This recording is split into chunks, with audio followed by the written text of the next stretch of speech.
За сайн байна уу эрхэм сонсогчдоо. Өнөөдөр хөтлөгч Ариунаа маш сонирхолтой зочин урьсан байгаа. Эрдэнэ дэлгэрийн ганц өх.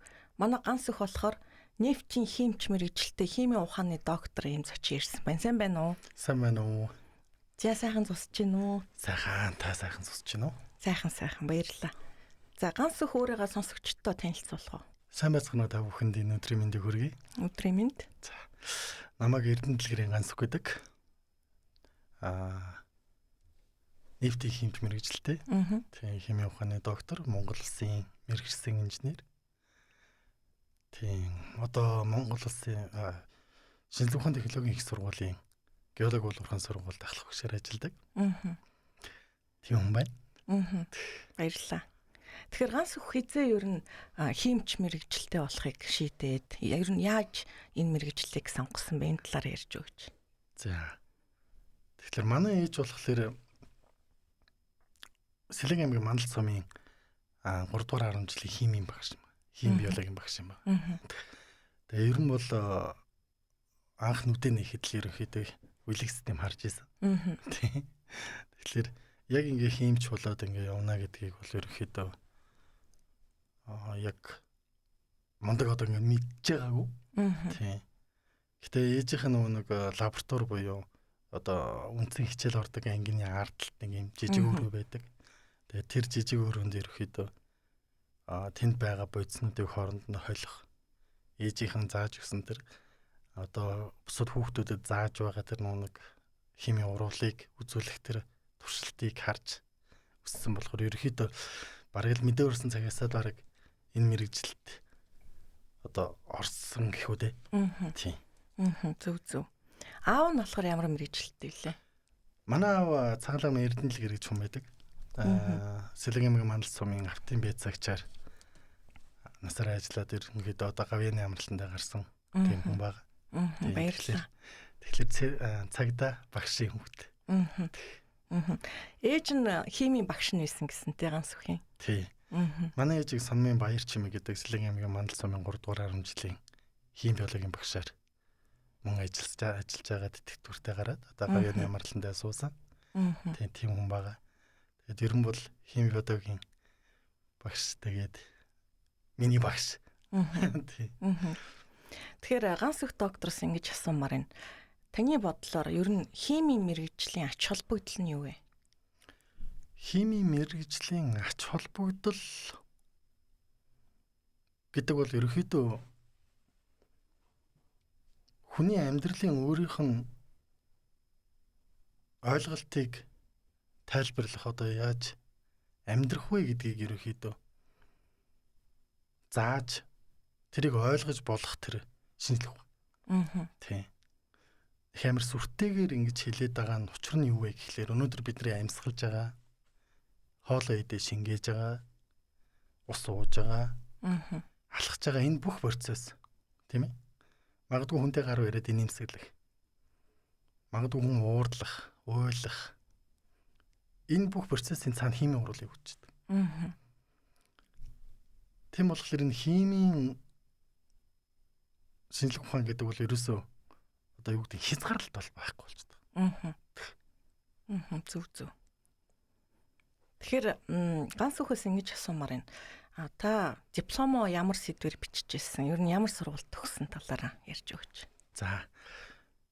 Тэгэхээр бага насны хувьд болохоор Сэлэн аймгийн Мандал сумын 3 дугаар 10 жилиг төгссөн. Тийм 10 жилийн боловсрлоо. Бакалаврын боловсролыг болохоор Монгол Улсын их сургуулийн химийн факультетэд 2006-аас 2010 оны хооронд суралцаад нефт химийн мэргэжлэр бакалаврын зэрэг авсан. Тухайн үед болохоор дипломын ажлаа импортын нефтийн бүтээгдэхүүнтэй хорт нэгдлийн судалгаа гэдэг судалгаагаар Монховор гэдэг агуу үний удирдлагын доор Бачимэг гэдэг мундаг багшийн тусламжтайгаар диплома бичиж хамгаалж ирсэн. Тэгээ 2011-ээс 2016 оны хооронд болохоор бүгд найрамдах Солонгос улсын Улсан хот дох Улааны их сургууль гэж байдаг. Тэр сургуульд магистр докторийн хамтарсан хөтөлбөр болох комбайнууд гэдэг хөтөлбөр байдаг.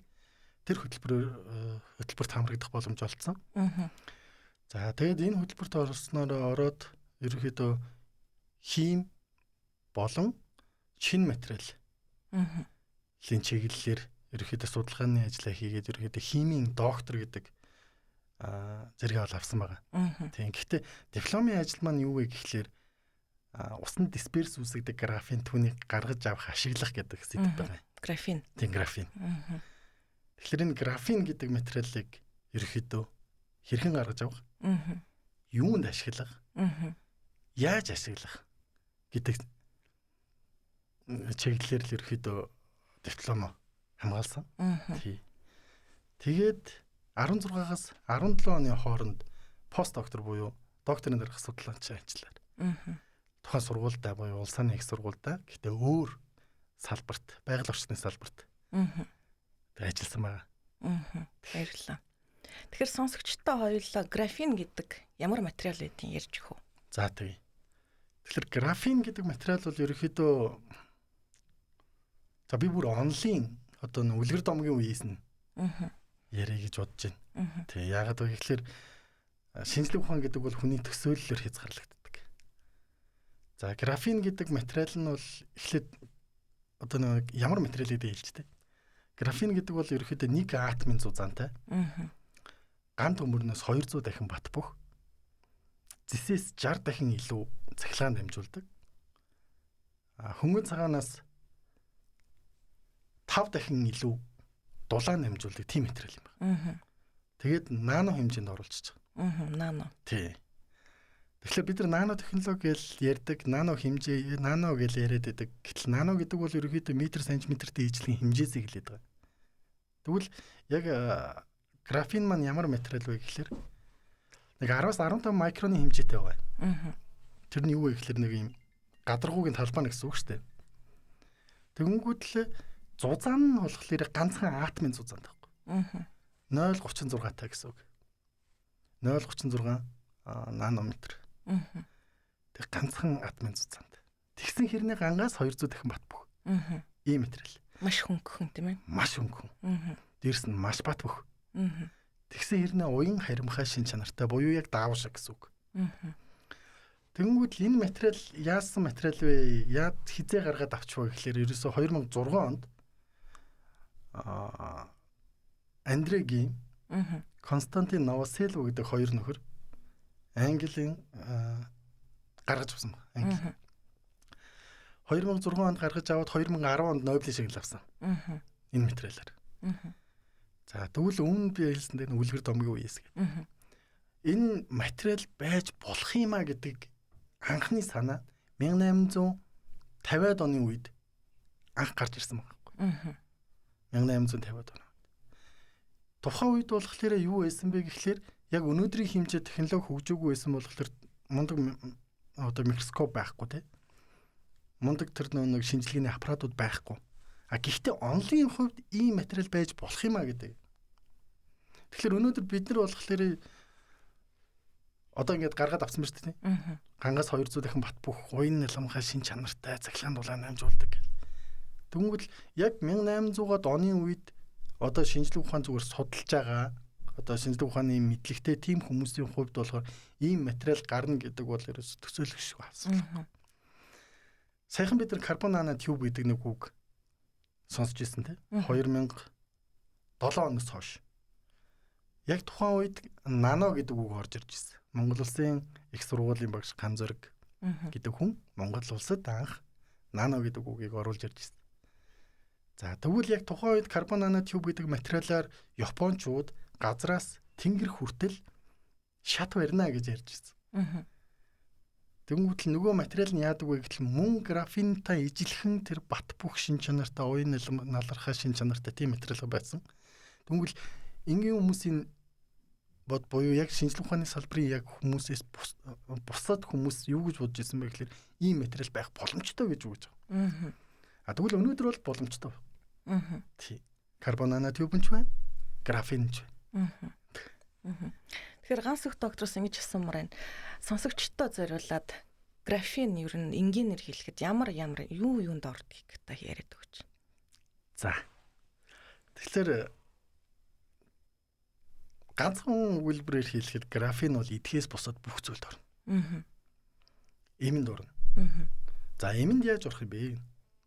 Тэгэхээр графиныг өөрийг нь болохоор яг шууд материалаар хэрэглэхгүй туслах материалаар хэрэглэн гэсэн үг шүү дээ. Юуных нь болохоор одоо нэг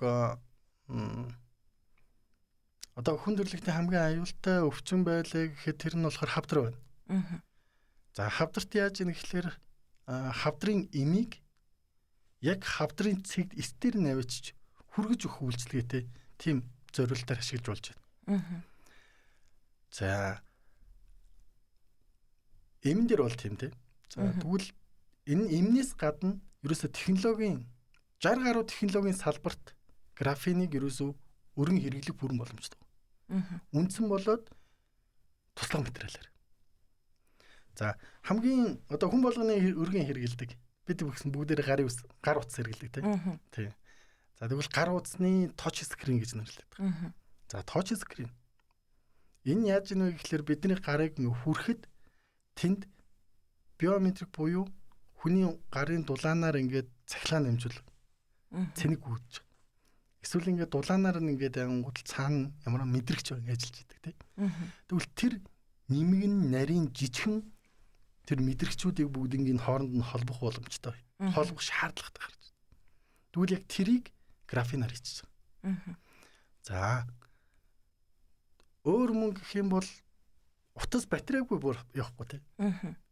Одоо бидний хамгийн сайн мэдж байгаагаар ер нь бол одоо ингээд утаснууд ингээд за хөдөлж үнд бараг за эхний ээлжинд дийлэгдсэн том бол окей. Дараагийн ээлжинд цэнэгээ удаан барьдаг бол маш чухал байгаа. За тэгвэл өнөөдөр болохоор яаж ийм гэхээр бид нэр батарей буюу зай гэдэг үгийг өргөн хэрэгжилж байна. Тэрийг энэ технологиг маш их хэрэгжилж байна. Тэгвэл энэ 5-аас 10 жилийн дараа батарей буюу зай маань хэрэглэнээс гарна. Хэрэглэнээс гарна гэдэг маань юу гэсэн үг вэ гэхээр бид нар тэгээд юу хэрэглэх юм бэ? Тэгэхээр бид нар супер капаситор гэдэг нэг үг удахгүй сурах баг. За тэр супер капаситор буюу супер конденсатор гэж нэрлэдэг. Бидний хамгийн сайн мэддэг нэг стабилизатор гэж байдаг тийм. Нэг тогтворжуулагч гэх. Их хэмжээний тог орох юм бол нөгөөх нь хуримтлуулаад хэрэгтэйг нь өгдөг. Бага хэмжээгийнх байх юм бол өөртөө хуримтлуулснаас өгдөг. Тийм байгаад байдаг. За тэгвэл супер капаситор гэдэг нь яадаг вэ гэхээр маш богинохон хугацаанд их хэмжээний цэнэгийг өөртөө хуримтлуулж авдаг. Тэгвэл хуримтлуулж авсан их цэнэгээ бага хэмжээгээр хэрэгтэй хэмжээгээр нь өгдөг. Энэ технологи болохоор супер капаситор гэж. Тэгэхээр энэ болохоор одоогийн бидний хэрэглэж байгаа батарей буюу зайг удахгүй хэрэглэнээс гаргана. За энэ бол батарейны салбарт. За графин нь болохоор өөрөө цахилгаан дулаанд амжуулдаг гэдэг тийм. Тэгвэл сая цахилгаан амжуулах шин чанараар нь гаргалаа. Гангаас 200 дахин бат бөх гэдэг нэг үг яриадсан. Тэгэхээр гангаас 200 дахин бат бөх гэдэг энэ үг маань шин чанар маань уян налархаа буюу юнгийн модуль өндөртөө гэдэг энэ шин чанартайгаа нийлээд ирэхлээрээ одоо юу гэдэг бүх төрлийн хунцар материалуудын шин чанарыг хэд дахин нэмэх боломжтой байна. За бидний амьдралд хамгийн ойрхон жишээ бол машины Купер байгаа тийм. Одоо бампер гэж нэрлэдэг Купер. За Купер маань болохоор яаж ийм гэхээр өвөл болохоор манайх яадаг л. Жаахан үргэлж бот үсэрдэг тийм. Ирчүүд л сайн мэдэх баг. Тэгэхээр өвөл болохоор бот үсэрчдэг. За хагарчдаг. Дээрэс нь их нэмгэн тэгсэн ирнэ ингээд одоо ингээд муу байдаг тийм. Эсвэл зузаан ч гэсэндээ хагарчдаг. За тэгвэл полимерын тэр Купер маань ерөөхдөө полимерээр хийгдэж байгаа. Полипропилен, PVA гэх мэтчихэн полимер. Тэгвэл тэр полимеруудын шин чанарыг нь төмөртэй ижлэх болгочих жоох. Гэхдээ төмөртэй ижлэх нь бат бөх хэрнээ уян надрахаа шин чанартай. Өнөөдөр бид нар Куперыг яагаад төмрөөр хийхгүй байгаа юм? Яагаад вэ гэвэл цаанд цохилт мэдэрж байгаа бит маань эвдэрэхгүй байх ёстой. Аюул багтаа байх ёстой. Тийм учраас бид нар өнөөдөр Купер нь их хвчлэн дэм зөөлөн уян налармынхаа буюу полимер материалаар хийгдээд байдаг. Гэтэл нөгөө нэг яг эд хөрөнгө талаасаа уулахлаар нөгөө материал маань өөрөө бутраад унцдаг. Тэгэх юм бол графинтай холиод хийчих юм бол нөгөөх маань уян налархаа буюу аюулгүй шин чанар нь бол хадгалагдаж байгаа. Тэгсээр нэ бат бөх. Тийм байх боломжтой болчихсон. За анагаахын салбарт бол нөгөө түрүүн имийг ярьсан те. За тэгвэл одоо юуг ярих вэ гэхлээр чип ярьж байгаа. Микрочип. Чип. Тэгээ саяхан Tesla юу? Tesla буюу Elon Musk. Elon Musk-ийн компани л гэж хэлээ те. Elon Musk-ийн компани биочип хийлээ. Тэгэхээр биочип гэдэг нь яах юм бэ? NFT технологи буюу одоо бидний хамгийн сайн мэддгээр долгион хүлээж авангуудлаа нөгөөдгөө буцаагаад өгөөд өөрийгөө бүртгүүлдэг. Яг энэ юу технологи байна.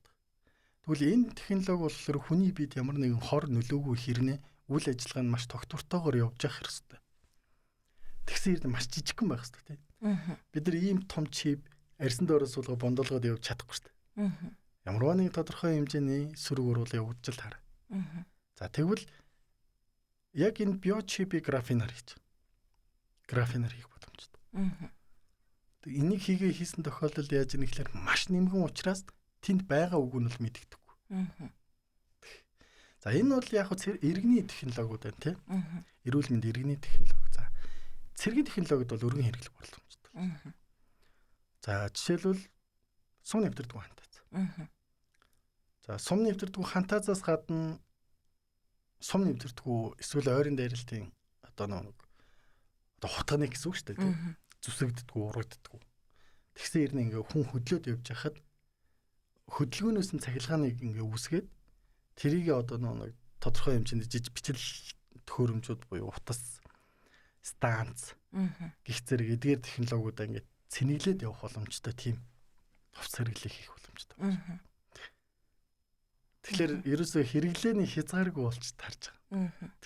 Тэгэхээр сонсогчтой бас сонирхуулж тайлбарлахад одоо цэргийнхний манай хүчний байгууллагуудын хэрэгжилж байгаа сум нэвтрдэггүй хантаац гэх юм бол айгүй хүнд материалтай байдаг те. Маш хүнд хүн өмсцэн байхад нэлийн хүнд зузаан тэр нь болохоор өөр материалтай. Ганц их докторийн өсөж байгаа тэр шинэ хантаац болохоор одоо энэ нано материалаар хийх зорилготой тийм ээ. Тий. Миний бас нэг судалгааны ажлын одоо сонирхож судлаад ерөнхийдөө явуулж байгаа нэг судалгааны ажил маань графиник сум нэвтрдэг хантаац хамгаалтын хэрэгслээр ашиглах гэдэг нэг тийм судалгааны ажил байгаа. Тэгээ тэрэн дээр болохоор энэ графиник хэрэглэхээр ерөнхийдөө хамгийн багадаа нэг 20-25% одоо нэг жин буураад зузаан буурах юм байна. Сум зэвсэг ярих юм бол бас хэрэглээ нь байгаа тий. Тэгэлгүй яг уу. Сум зэвсгийн хувьд бол зэвсэглэлийн хувьд бол нэлийн одоо өргөн хэрэглээнд орох боломжтой. Жишээлбэл одоо сум нэвтрдэг хантаац чинь сумыг нэвтрүүлэхгүй байх хэрэгтэй байдаг тий. Тэрнээ графиныг хэрэглэх юм бол сум нэвтрэхгүй тий. Тэгвэл нөгөө сумыг нь графинаар хийчихвэл яах вэ? Тэгэхээр бас эрсдэлттэй. Ерөн бол одоо судлаач хүнийхч тэр шинжлэх ухааны хүмүүсийн нэг этикийн асуудал гэж байдаг. Тэгээ этикийн асуудал дээр юу яригддаг вэ гэхэлэр аль болох сайн сайхны төлөө. Өнөөдөр би энэ ч сайн юм хийлээ гэхэд тэнд хин нэг нь муу юм хийж байгаа. Тэгэхээр тэр муугаас нь бид нар яг хамгаалж болохгүй гэж. Тий. Баярлалаа. Тэгэхээр ганц их доктороос жоохон мэргэжлийн дагуу асуумаар байна. За. Та сонсогчдод зориуллаад энгийн үгээр ер нь газрын тос гэж юу юм бэ ярьж өгөөч. Газрын тос. За, энгийн үгээр гэхээр одоо газрын тос гэдэг бол ерөнхийдөө биднэрт байгаль эхийн үлдээсэн одоо хадгаламж юм. Тий, энергийн их үсвэр. Болж таарч байгаа. Ерөнхийдөө газрын тосноос бид нэр бүх зүйлийг гаргаж байна. Би өмнө графиныг идэхээс босод гэсэн тий. Тэгвэл газрын тосыг идэж бас болж байгаа. Бидний өмсөж байгаа хувцас, явж байгаа зам, унж байгаа машин идэж болох хиймэл мах гэдэг нэг бид нар мэдэн тий. Тэрийг хүртэл газрын тоснос гаргаж авах боломжтой. Тэгэхээр газрын тос гэдэг бол тий байгаль эхийн биднэрт өгсөн энергийн их үүсвэрлэл болж байна. Харамсалтай нь хязгаарлагдана л тий. Хүнд үйлдвэр хийм технологийн мэргэжсэн инженер гэхээр яг ямар ажил хийх вэ? За Монгол улсад олон төрлийн нэг үйлдвэрлэлүүд гарч ирж байна тийм. За мэргэжсэн инженеруудын гол зорилго юу байдаг вэ гэхлээр тухайн салбартаа тухайн чиглэлдээ илүү нарийн боловсрогдсон практик дээр өргөн ажилласан туршлагатай тэр хүмүүс зөв технологиг байгаль болон эдийн засгт ээлтэйгээр эх орондоо одоо хэрэгжүүлэх ийм хүмүүс эхэлж байгаа. Баярлалаа. Хаягдал усны боловсруулалт гэхээр яаж боловсруулна гэсэн үг? Нэг мундаг хүн хэлсэн байдаг нэг хэрвээ Нобелийн шагнал дэлхийн номер 1 шагнал юм бол ус гаргаж авсан хүнд Нобелийн шагнал шууд очих хэрэгтэй. Тэгэхээр ус бол одоо чанам нэрдэн тий. Бид нэр газрын тос жишээлбэл одоо юу гэдгийг одоо байгалийн бидний энергийг үүсгэх хэдий боловч бид нэр газрын зүгээр байх боломжтой юм. Боломжтой. За бид нар хувцсгүй байх боломжтой юм. Боломжтой. Ямар нэгэн байдлаар халахлал явчихна тийм үү? Усгүй байх боломжтой. Боломжгүй. Тийм учраас хаягдал усыг дахин боловсруулна гэдэг бол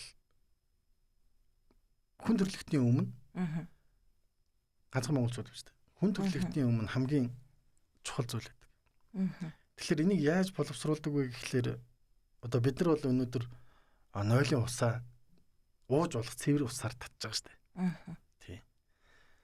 Тэгэхээр бусад орнуудад яаж ийм гэхлээр нойлын усыг дахин боловсруулсан буюу за ямар нэгэн химийн бохирдол байвал тэрийг цэвэрлсэн. Ямар нэгэн хөвдөг хатуу үлдэгдэл байгаа бол тэрнээс нь шүүтсэн. Ерөөхдөө харахад цэвэрхэн. Тийм усыг хэлээд байгаа. Дахин боловсруулсан ус гэдэг бол. Миний ажиллаж исэн судалгааны чиглэл бол юу вэ гэхлээр хаягдал усыг дахин боловсруулна гэдэг дээр болохоор нэг химийн бодисуулаад хүнд металлын чиглэлээр одоо нэг бохирдож штэ. Шууд одоо хэлэхэд одоо бидний үнэт металлуудыг тай холбоотойгоор ус ингээ маш ихээр бохирдоод бурлын гартаад тэнд нь бусад химийн элементүүд одоо яаж нээж тий тарж нээж. За тэгвэл тэрнээс нь салгах юм байна. Тэгэл буцаад графин руу орно л доо.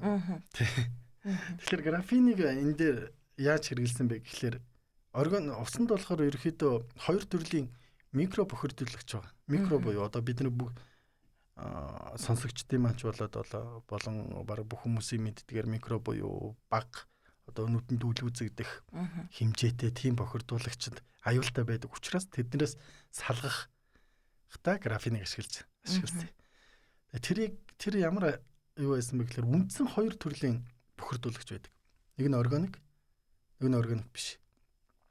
Тэгэхээр органик дээр нь юу байдаг вэ гэхээр будагч бодиснууд байдаг. Дээрээс нь болоод одоо тэр нэг бусад химийн органик бодиснууд байдаг.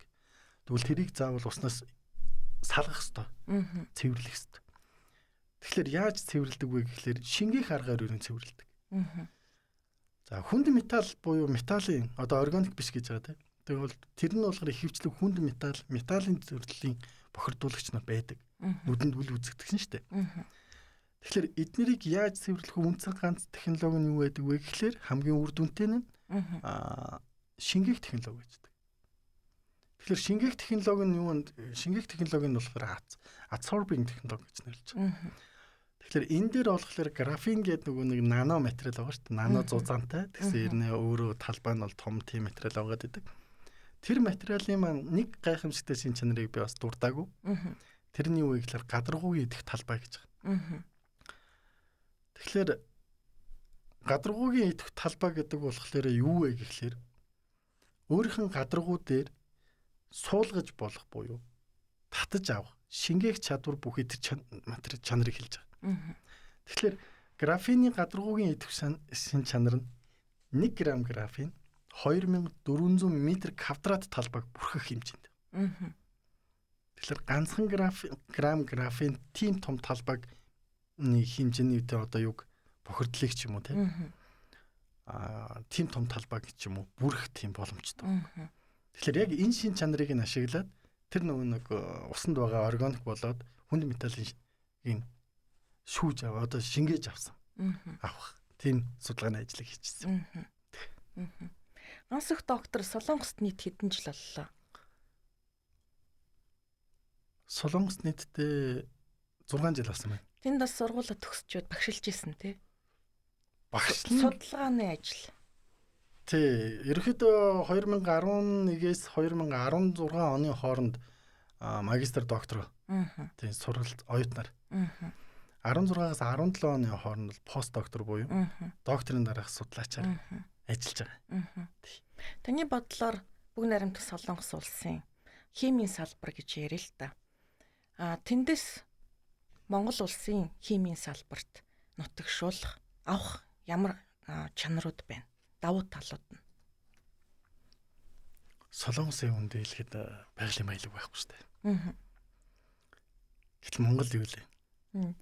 Бүх байгалийн маялаг бүгд байна. Тэгсэрнээ солонгосууд яагаад бүгдийг үйлдвэрлээд байна? Солонгосууд болохоор яаж яах гэхээр бүх төрлийн түүхий эдийг газрын тосол газрын тосын худалдаж аваад дотооддоо боловсруулаад бүр 100% боловсруулж байгаа шүү.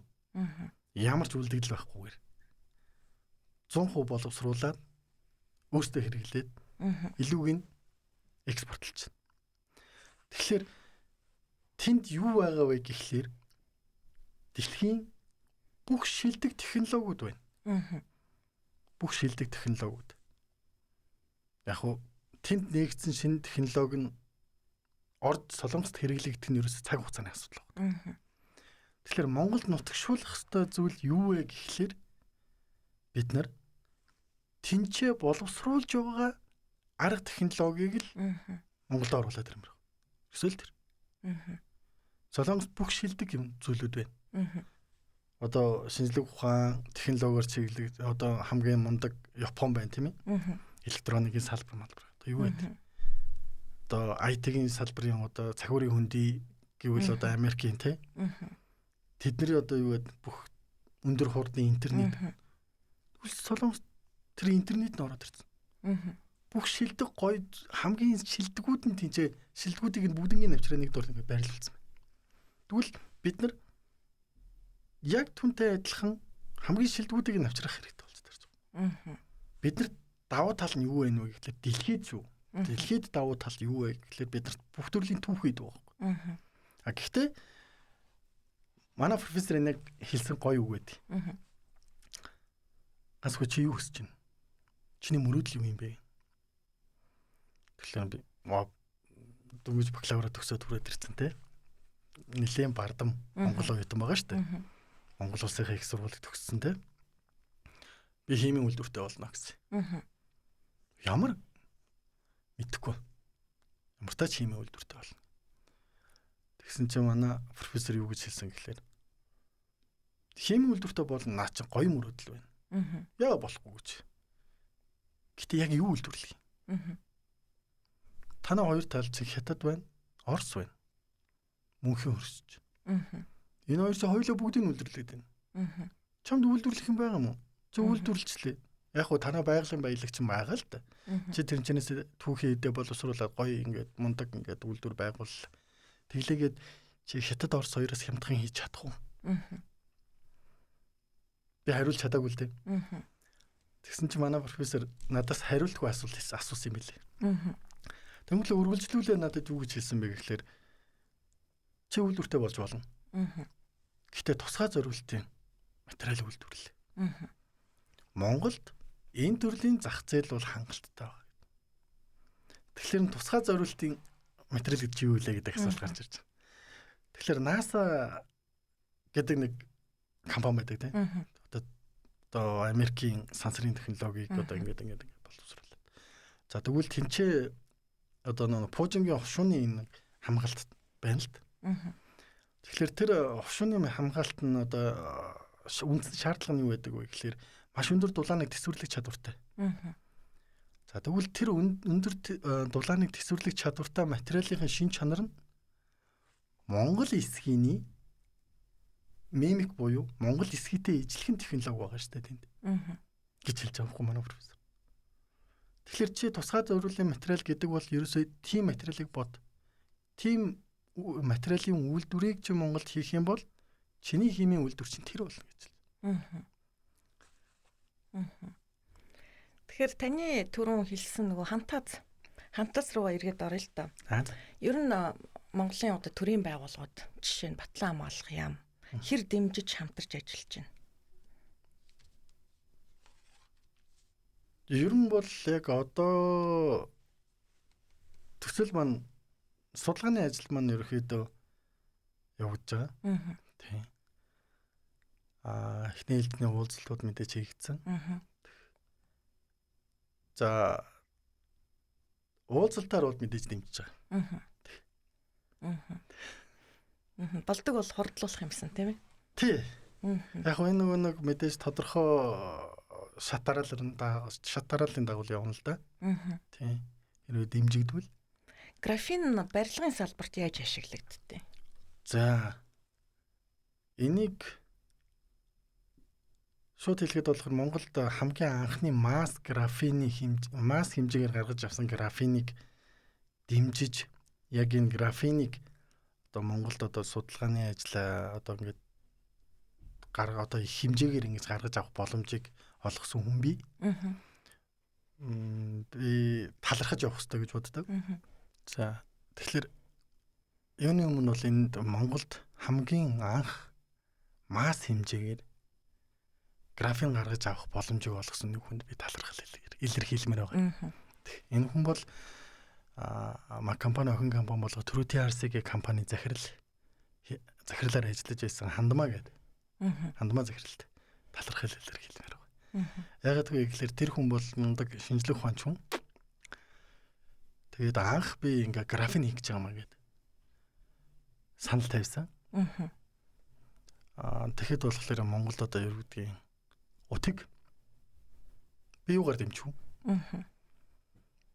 Ямар ч асуулт байхгүйгээр тэгж дэмжсэн хүн бол Хандмаа захирал юм байна.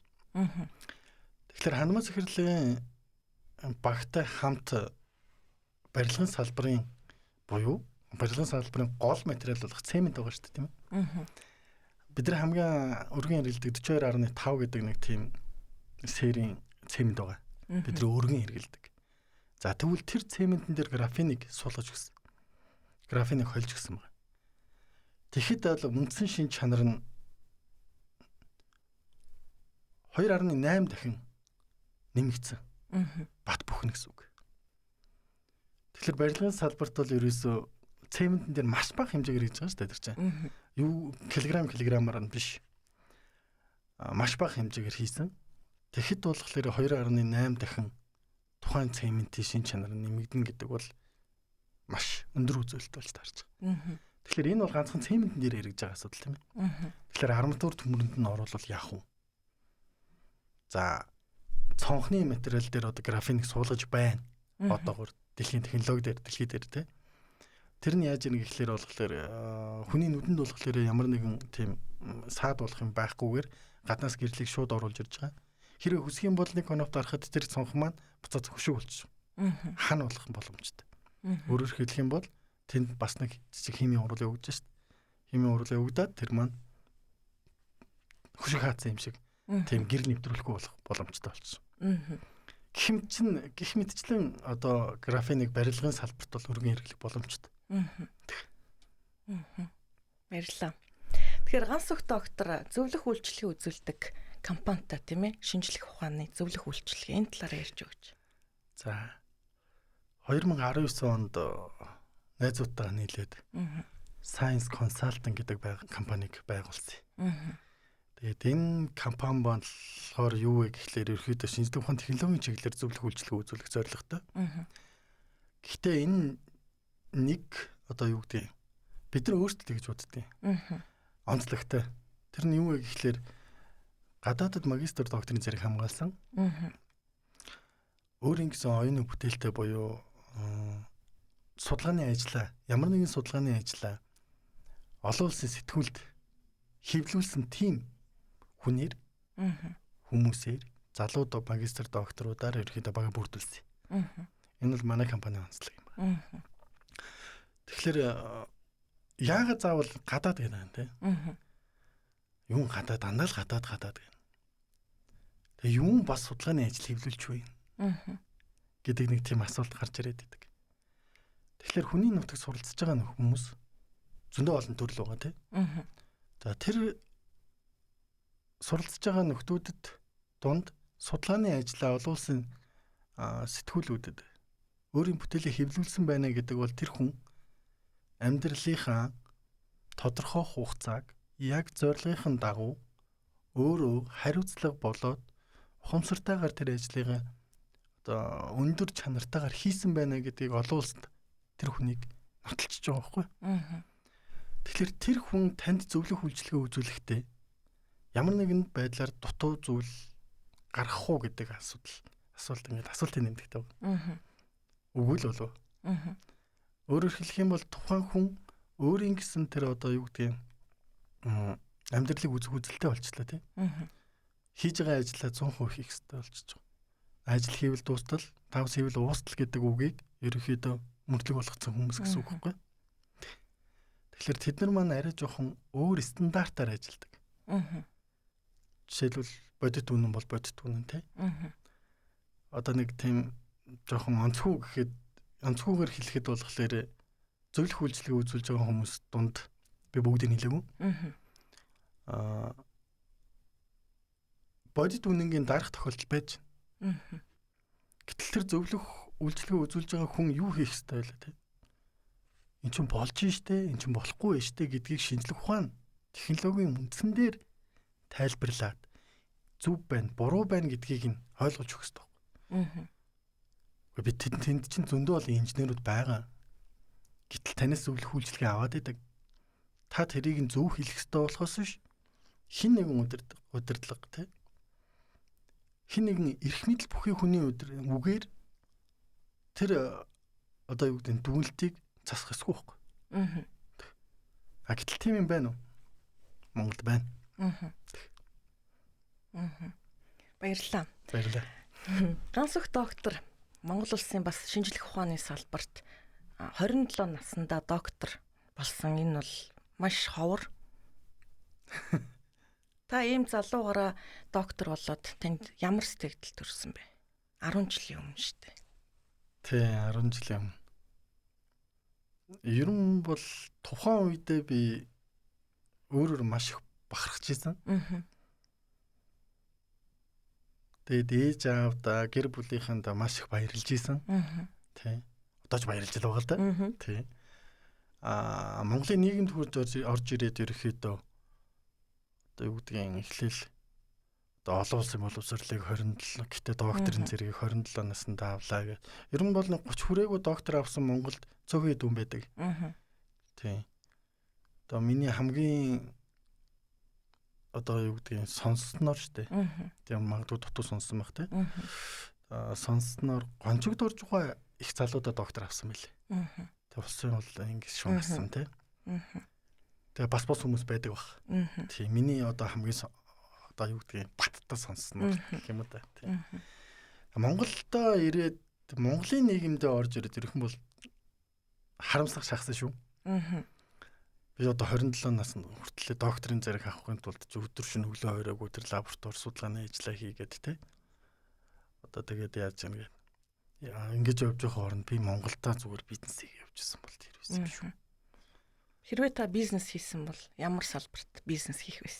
Газрын засгийн салбарт. Газрын тус. Энд нэг юу байдгийг. Манай газрын засгийн салбар чинь сул тал нь мөнгөтэй. Тий. Хамгийн баян салбарын нэг штэ. Тий. Тийм болохоор ерөнхийдөө газрын засгийн салбартаа ерөн бизнес хийх байсан. Тий. Тэгээд яг Монголдо ирээд доктор авсныхаа дараа Монголдо ирчээд би бизнесээ хийхөө явж явахгүй яваа. Гэдэг харамсалт ер нь төрсөн шүү. Нэг бүр шуудаа. Тий. Одоо бол шал өөр. Би тухайн үед зүгээр л буруу замарлаа явж байсан юм байл. Тий. Өөрийгөө одоо юу гэдгийг одоо боловсруулчлаа одоо болцлоо л гэж бодож исэн чинь бас л болоогүй л байсан юм лээ. Тэ. Ганц өх доктор надад бол гайхалтай байна. Та бол доктор цолоо аваад тийм ээ Монголдо ирээд бас нэг 10-аад жил болчихлоо шүү дээ. Энэ хугацаанд 14 өөр газар ажиллах ажлын санал авч ирсэн. Гэхдээ ингээд тууштай графины төлөө Монголдо бас нэг химийн үйлдвэр байгуулчих юмсан гэд бүх цаг зав тий бүхэл хүч чадлаа ингээд зарим тохиолдолд хувийнхаа зардлаар юм хүмүүс ингээд хийгээ явж байгаа. Энэ бол үнэхээр гайхалтай. Бас нэлээд туйлбартай хүн байна. Маш их баярлалаа. Тэгэхээр таны мөрөөдөл биелээсээ химийн үйлдвэр Монголдо үүсгэн байгуулж чадасаа л гэж хүсмээр энэ да. За маш их баярлалаа. Тэгээд ганц өх докторс ингэж асуумаар байна. Ер нь Монгол улсын газрын тосны шинж чанарын онцлог нь юу юм бэ? Онцлог? За би онцлог гэхээсээ илүү яг Монгол улсын газрын тос болохоор жоохон тийм өтгөн парафин ихтэй. Яг одоо интернетээр хайх юм бол одоо бүх юмуд нь гараад ирнэ тийм ээ. Зүгээр миний зүгээс юу гэж боддог вэ гэхлээр Монгол улсын газрын тосны онцлог гэхээсээ илүү Монгол улсын цаг агаарын онцлог эрсдэс уур амьсгалд технологитой нь явбал харьцуулах юм бол тэр нь арай онцлог баг. Тэрнээс бол бүх төрлийн газрын тосны боловсруулах технологи бол дэлхий дээр байна. Гэтэ тэр газрын тос боловсруулах технологиг хаана хэрэглэж байгаа вэ гэдгээсээ хамаарат тий онцлог нь гарч ирэх баг. Тэгэхээр технологийн онцлог байхаас илүү Монголын газрын тосны онцлог бол нэг тийм чухал бол биш. Мэдээж тэрэндээ одоо жоохон өтгөн одоо юу гэдэг нь хүүхэр багтай.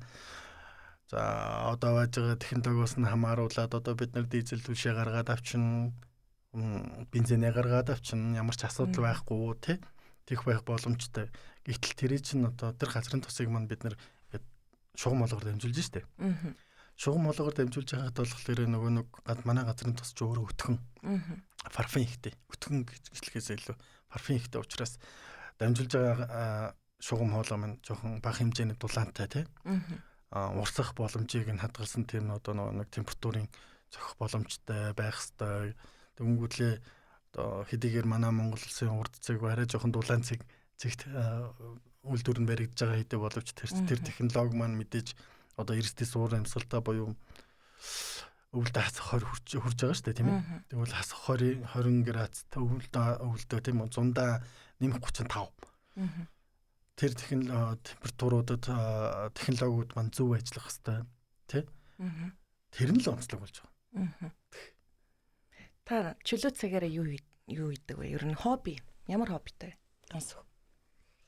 Би усан цэлэх маш их дуртай. Гэхдээ усан цэлэхэд одоо 103 сар л байна та тий. Гэхдээ би нэг бассейн гэхээсээ илүү голд цэлэх дуртай. Яагаад гэвэл урсгалтай. Сүүлийн үед ямар гол дээр очиж сэлж байна? За сүүлийн үед Тамирын гол дээр. Тамирын гол. Тий. Тамирын гол болоод Хараа гол дээр. Би ч өөрөө Сэлэнгэ аймгийн Мандал сумын хүүхд учраас Хараа голын жарахануудын нэг. Тий. Тэгээ Тамирын гол дээр бас сэлж байна. Тий. Тэгэд одоо байнга сэлээд байх тийм боломж бол байхгүй учраас миний хамгийн одоо хийх дуртай ажил хобби гэх юм бол кино үзэх юм да. Хамгийн сүүлд үзсэн таалагдсан кино ямар кино байсан? За би нэг sci-fi кинонд илүү их дуртай. Шинжлэх ухааны уран зөгнөлт кинонуудад. Ялангуяа нэг технологитой. Одоо жишээлбэл төмөр хүн ч юм уу тийм ээ. Тийм тэгээд энэ төрлийн кинонуудад их дуртай. Тэгээд за өчигдөр би нэг кино үзсэн. Тий. Тэр нь болохоор нэг Kingsman гэдэг тагнуултай кино байдаг. Тэрний 2 дугаар ангийн үзлээ. Тэрэн дээр ямар технологи хамгийн их сонирхол татсан бэ гэхлээр одоо нэг лазертай Гэтэ лазер нэг цахилгааны юугаар нөлөөгөр л одоо нэг маш их хэмжээний нэвтрэл, цахилгааны нэвтрэл үүсгээд тэр нь болохоор ингээд хүрсэн юм ингээд зогтолж чаддаг уяа байгаа байхгүй. Тийм технологитой нэг кино үзлээ тий. Зөв. Та бол багш хүн шавнартаа ер нь юу гэж захидаг вэ? Таны одоо сурагчдаа, оюутнуудаа заадаг хамгийн гол хичээл төсөөл. Би төсөөлж чаддаг бай гэж заадаг. Ягаад вэ гэхээр аливаа зүйл хүний одоо нэг төсөөллөөр хязгаарлагддаг. Тийм болохоор уран сэтгэмжээр төсөөл мөрөөд гэж айлуулах заадаг та. Танаас ингэж асуумаар энэ нүүрс төрөгчийн атом гэж ер нь ямар ач холбогдолтой материал вэ? Нүүрс төрөгчийн атом материал гэхээсээ одоо зүгээр шууд атомаар нэрвэл тий. Амьдрал. Тэгээ хүний амьдралыг хүнийч биш ерөөсөө энэ дэлхийн ертөнцийн амьдралыг үүсгэсэн элементүүдийн нэг штэ. Нүүрс төрөгч, азот, хүчил төрөгч, ус төрөгч. Гэсэн яг энэ дөрвөн элемент. За яг хөхрийг оруулах юм тий. Тэгэхээр энэ таван элемент ерөөхдөө амьд бодгалыг үүсгэж байгаа. Тэгэхээр нүүрс төрөгч гэдэг бол одоо бидний хамгийн сайнаар мэдвэл одоо CO2 газ давндаа байна тий. Муугаар нь мэдэх юм бол CO байна тийм ээ. Угаараа хий. Нэг нь бидний хүнсэнд хэрэглэгдээд байна. Нөгөөд нь биднийг угаартаж халаад. Тэгснээ шинэ материал хэрэглэгдээд байна. Тэгэхээр одоо юу гэдгийг нэг тийм төмөнд хэрэгтэй зарим гэж нэг үг байдаг тий. Нүүрс төрөгчийн атом бол ерөөсөө төмөнд хэрэгтэй зарим. Баярлалаа. Маш их баярлалаа. Тэгэхээр улс орон болгоны тусгаар тогтнол үндэсний аюулгүй байдал тэгээ хөгжил гэж ярих юм бол яалтчгүй шинжлэх ухааны маш том чухал салбар, химийн салбар бол маш хурдан хөгжиж явах ёстой. Энэ тал дээр таны бодлыг сонсомоор нь ер нь Монгол улсын химийн салбар хэр хурдан хөгжиж байгаа вэ? Монгол улсын химийн салбар бол хурдтай хөгжиж байгаа. Би хурдан хөгжиж байгаа гэж хэлнэ. Яагад вэ гэхлээр эх орондоо болоод бусад оронд эрдэнэ зэрэг хамгаалсан мундаг доктор, магистр зэрэгтэй маш олон мундаг залуучтай байна. Энэ залуучуудын хийж байгаа эдгээр ажлууд өмнө нь болохоор биднийг сургаж одоо хүмүүжүүлсэн багш нар байна тийм ээ. Тэр хүмүүс одоо шинжлэх ухааны академи болоод их сургуулиудад ажиллаж байгаа мундаг судлаач нар байна. Эдгээр хүмүүсийн хийгээд харамсалтай нэг зүйл нь юу байдаг вэ гэхээр тэдгээр хүмүүсийн хийсэн судалгааны ажил нэг газар очиод гацчихдаг. Тэр нь юу байдаг вэ гэхээр эрдэм шинжилгээний сэтгүүл. Эрдэм шинжилгээний сэтгүүл дээр очиод тухайн гайхамшигтай судалгааны ажлууд бол ерөнхийдөө тэгэл тэнцээ очиод зогсчихж байгаа. За жишээлбэл 1960, 70, 80-аад оны үед хийгдсэн одоо мундаг ажлуудын нэг байна. Хүний номер 1 одоо асуудал юу вэ гэдэг асуулт байна те. Тэр бол хүнсэл биш үү? Тэгвэл хүнсний салбарт 1960, 70, 80-аад оны үед штэ. Монгол оронд өндөр үр шимтэй төмс Монголд зориулсан төмс эрлийцжүүлээ гаргаж авч байгаа. Энэ бол маш том мундаг судалгааны ажил. Будаа, төмс, будаа гэх мэтчлэн юм махны чиглэлийн одоо өвхөр. За энэ бол хүнсний салбарт тий. За барилгын салбаруудад яаж вэ? Мундаг тэр одоо материалуудыг гаргаж авч байна. За одоо өндөр технологийн салбарыг ярив. За би графиныг ярихгүй. Чип хийх бүрэн боломжтой залуучууд байна. Дахин боловсруулж байна. За долгион байна. Газрын гүнд холбоо барих боломжтой.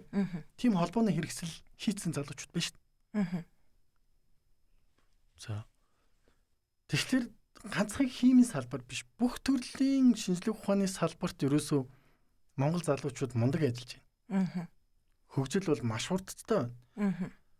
Биднэрт жоохон түлхээд өгөх юм бол манай залуучууд, манай энэ судалгааны эрдэм шинжилгээний энэ мундаг нөхдүүд юу хийж чадах вэ гэхэлэр дэлхийдээ урд нь гарна гэхээс хизээж хойно гарахгүй. Тийм мундаг. Тэгэхээр түрүүний таны асуусан химийн шинжлэх ухаан хэр хөгжиж байна? Мундаг хөгжиж байна. Юу дутж байна? Санхүүжилт дутж байна. Санхүүжилт нь юунд хэрэгтэй вэ? Тэр хүнийг урамшуул, тэр хүн чинь амьдрах хэрэгтэй байхгүй. Угаасаа юм хийж байгаа. Сайн байна. Гэтэ тэр хүнийг урамшуулад өгвөл мундаг явах байхгүй. Тэштэй бүх эрдэмтэд нь одоо бизнес хийж болохгүй шүү дээ, тийм биз Тий. дээ. Бүх эрдэмтэд бизнес хийж болох. Тэгвэл хин одоо шинжлэх ухааны хөгжүүлэх. Шинжлэх ухаан юунд хэрэгтэй? Тэр бизнест хэрэгтэй байхгүй. Шинжлэх ухаан хөгжиж бизнесний юм шүү дээ. Тий. Тийм л аа. Одоо сайхан зуны амралтын үе дуусаад намар бүгд ажилдаа эргээд орно. Та энэ намар өвөл ер нь ямар ажил төлөвлөсөн бэ? Багш нарын их сургуулийн багш нарын нэг юу гэдэг юм нэг ажлын онцлог байдаг. Ер нь их сургуулийн багш нар гэхээс гэлөө нь ерөөсөө бүх багш нар тийм ээ. 9 сарын 1-ээс хичээл нь ороод 6 сар тэгэл амарчдаг гэл. Уртын сайхан 3 сарын амралттай гэж ярьдаг. Гэтэ их сургуулийн багш нарын онцлог нь юундаа байдаг вэ гэхэлэр олдсон тэр 3 сарын амралтан дээрээ судалгааны ажлууд амжилтдаг байхгүй. Одоо их сургуулийн бүх багш нар сургууль дээр байгаа. Бүгдээрээ судалгааны ажлаа хийгээд ажилладаг. За миний зорилго гэх юм бол одоо сайн нэг юу авсан? Төсөл. Шинжлэх ухааны технологийн сангаас энэ чинь нэлээд өндөр шаардлага шалгуураар орж иж авч байгаа шүү дээ. Даваануудад авсан юм. Тийм. Тэгэхээр тэр судалгааны ажлаа хийн. Энэ судалгааны ажил маань юу вэ гэхлээр ерөөхдөө графиныг удирдах юм байна. Графиныг удирдах гэх. Яг графиныг гаргаж авч болно. Яаж гаргаж авч болно. Гэтэ яг өөрийнхөө хүссэн графиныг гаргаж авахын тулд гадаргуу дээр нь байгаа тэр нэг элементүүдийг нь байлах үгүй юу гэдгийг шийдэх хэрэгтэй байдаг. Тэгэхээр тэр нэг онлын судалгаа хийж байгаа. Тий. Онл туршилт хамтарсан суурь судалгаа гэдэг. Тийм судалгааны ажил хийндэ. Маш их баярлалаа. Тэгээд өнөөдөр ганц өх доктор хурж манай студид хүрэлцсэн ирж ийм сайхан сонирхолтой ач холбогдолтой яриа өгсөн танд баярлалаа. Ажлын амжилт хүсье. Тэгээд сонсогчдынхаа өмнөөс та химийн үйлдвэртэй болоорой гэж өрөөе. За маш их баярлалаа. Нэвтрүүлэгтээ оролцуулж яг энэ боломж олгосонд. Тийм. Тэгээд үзэгчтэй, сонсогчтой гэж хандаж хэлэхэд болохоор цаг гарган сонссон маш их баярлалаа. Тэгээд шинжлэх ухаанч хүүхдүүд бэлдээрээ. Тийм. Шинжлэх ухаанч хүүхдүүдийг маш ихээр бэлдэх хэрэгтэй байна. Монгол толгой илүү сэргэлэн байдаг. Тэгээд сэргэлэн хүний гараас илүү шинжлэх ухаанч юм илүү их гардаг. Өөрөөр хэлэхэд нэг өмнө нэг математикчтай ярьдаг штеп. Нэг залхуу хүн хамгийн сайн замыг олдог гэдэг. Тэрнтэй адилхан сэргэлэн хүн илүү шинжлэх ухаанч юм зүйлийг гаргах боломжтой байдаг. Тийм болохоор Монгол сэргэлэн хүүхдүүдийг шинжлэх ухаанд илүү их дурлуулаарай гэж захимаар байна, хүсмээр байна. Маш их баярлалаа. За, маш их баярлалаа. Баярлалаа. За.